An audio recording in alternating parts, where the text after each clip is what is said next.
house stood at the edge of town, a looming structure shrouded in decay and mystery. For decades, its windows had stared out over the foggy hills like blind eyes, its towering spires reaching toward the sky like twisted fingers.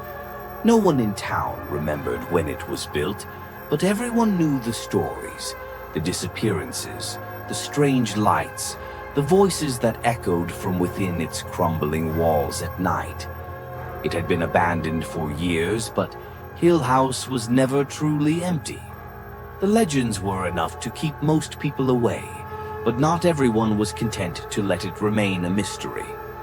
Amanda, fresh from college and eager to make a name for herself, had heard the stories and couldn't resist the allure of the unexplained.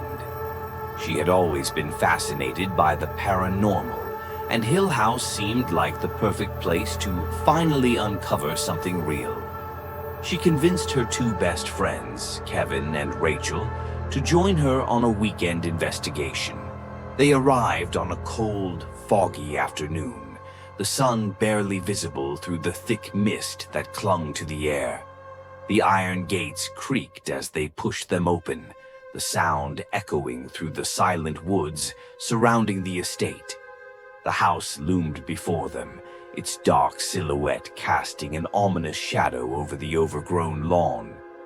"Creepy as hell," Kevin muttered, glancing at the broken windows and weathered stone. "Are we really doing this?" Amanda smiled, though her nerves were starting to catch up with her excitement. "It's just a house. There's no such thing as ghosts, remember?" Rachel, quiet but intrigued, stayed close behind them as they approached the massive front doors.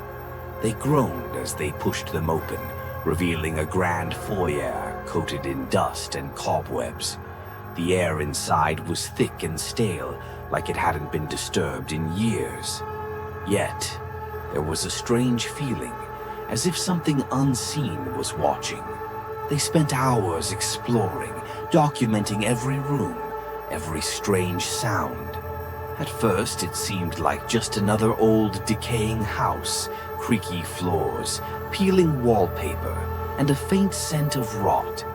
But as the sun began to set and darkness took over, the atmosphere changed. Whispers floated through the halls, barely audible, as though someone or something was speaking just out of reach. Doors that had been open were suddenly closed, shadows stretched unnaturally long, flickering across the walls even when no one moved. "I don't like this," Rachel said, her voice barely above a whisper. "It feels like we're being watched." Amanda, trying to stay rational, brushed it off. "It's just an old house. We're freaking ourselves out." But as night fell, things became harder to explain. They heard footsteps on the second floor, but when they rushed upstairs, no one was there. A child's laughter echoed through the halls, distant but unmistakable. Rachel screamed when her phone, which had been dead all day, suddenly rang, its screen flashing a number with no caller ID. They tried to leave, but the front door wouldn't budge. No matter how hard they pulled or pushed, it remained locked as if the house itself refused to let them go. "We need to get out of here," Kevin said, panic creeping into his voice. "This place isn't right." Amanda's heart raced. "We just need to stay calm. There's got to be another way out." But as they retraced their steps, the hallways seemed to stretch and twist. Doors led to rooms they hadn't seen before, and every turn took them deeper into the maze of Hill House. The whispers grew louder, the shadows darker. The house wasn't just haunted, it was alive, feeding on their fear. Suddenly, Rachel screamed again, but this time it wasn't out of fear. It was agony. She clutched her head, her eyes wide with terror, before collapsing to the ground. Amanda and Kevin rushed to her side, but it was too late. Rachel's body was cold, her face twisted in an expression of horror, as if she had seen something too terrible to comprehend. "What is happening?"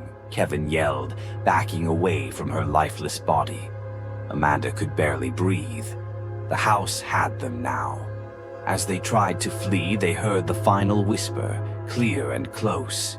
"You can never leave." And they didn't.